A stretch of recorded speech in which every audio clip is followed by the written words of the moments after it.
78 বছরের মধ্যে 61 বছর যাবত আমি রাজনীতি করি, নিজের দিকে তাকাই নাই, সন্তানের দিকে তাকাই নাই, স্ত্রীর দিকে তাকাই নাই, সংসার করি নাই, শুধু রাজনীতির জন্য, দেশের জন্য জীবনটা শেষ করলাম।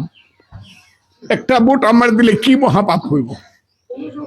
হ্যাঁ, কি মহাপাপ হবে? ফজলুর রহমানকে একটা ভোট দিলে, একটা ভোট আমাকে দেন, আমি দেশটা পরিবর্তন করে দেব। আমি আপনাদেরকে বলে দিলাম, দেশটা পরিবর্তন।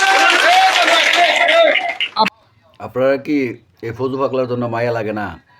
এত কিছু কষ্ট করতেছে দেশের জন্য, পাগল পাগল হয়ে ঘুরতেছে, সংসার করে নাই, বাচ্চা কাচ্চা হয়েছে কিভাবে এর কেউ জিগান।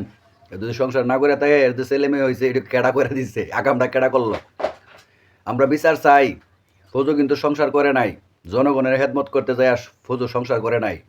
তাইলে ফজুর ঘরে বাচ্চা কাচ্চা কেমনে হইলো, কারা এই আকাম করলো ফজুর ঘরে যায়, এটা জাতি জানতে চাই।